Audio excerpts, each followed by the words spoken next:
Global central banks have made substantial progress with disinflation and expecting inflation to be at their 2% targets by 2026.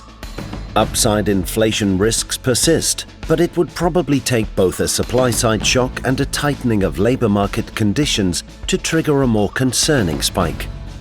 The Fed kickstarts its rate-cutting cycle with an unusually large 50 basis points reduction of the benchmark policy rate.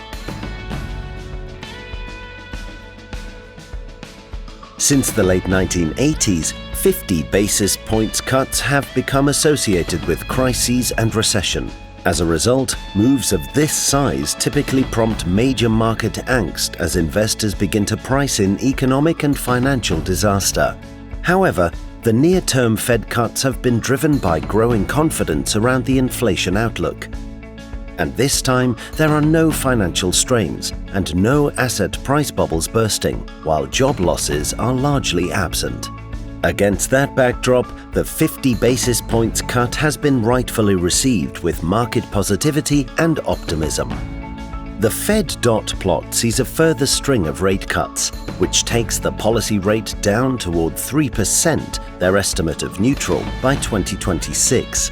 Our forecast is for another 50 to 75 basis points of cuts this year, followed by a further 125 to 150 basis points next year. We also see rates falling all the way to 3%, but with a more rapid cutting cycle. We expect the Fed to finish its cutting cycle by the end of 2025.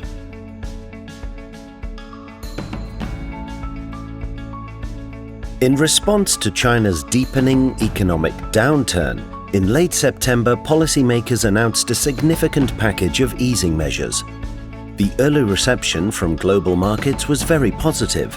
Equity-boosting measures could restore confidence, yet the sustainability of the positive market response comes down to the strength of the economy and depends mainly on the size and implementation of the fiscal measures. Tax or consumption subsidies may have smaller impacts than policies that provide a clear fiscal injection to consumption or directly address the root problem of the property market.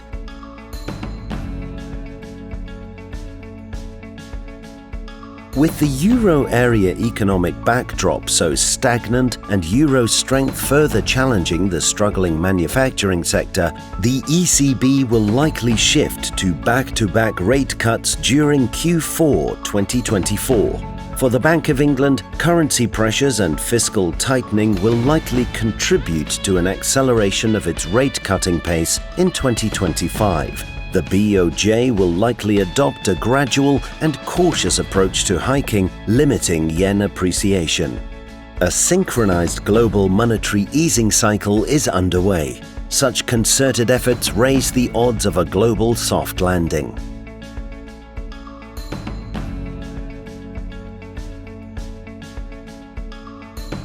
Strong policy easing moves have helped US markets recover. Historically, a Fed cutting cycle without recession has resulted in a strong equity market performance. Stretched valuations suggest gains may be more limited. A broadening of gains beyond just tech presents opportunities. The broadening risk appetite and earnings growth across a variety of companies, sectors, and cap sizes, which are less stretched, provide reassurance about the diversity and resilience of the US markets. Japan's valuations have seen a noticeable correction over the quarter and, with continuing momentum in corporate governance reforms, are likely to attract investor flows. China's valuations are still historically cheap. If stimulus measures prove to be meaningful and are effectively implemented, recent significant gains could be extended. In fixed income, keeping a slight duration overweight would be a valid hedge in case growth ultimately disappoints. Credit spreads remain near historic lows, largely shrugging off volatility that has impacted other risk assets. Despite valuation concerns, these levels reflect that underlying credit fundamentals remain in good shape. Corporate balance sheets across both investment-grade and high-yield companies are healthy. with manageable leverage and cash and interest coverage high. The pace of rating upgrades exceeds downgrades. Defaults should also remain low. The total yield generated from fixed income today remains attractive relative to history, and credit continues to offer additional carry to US Treasuries.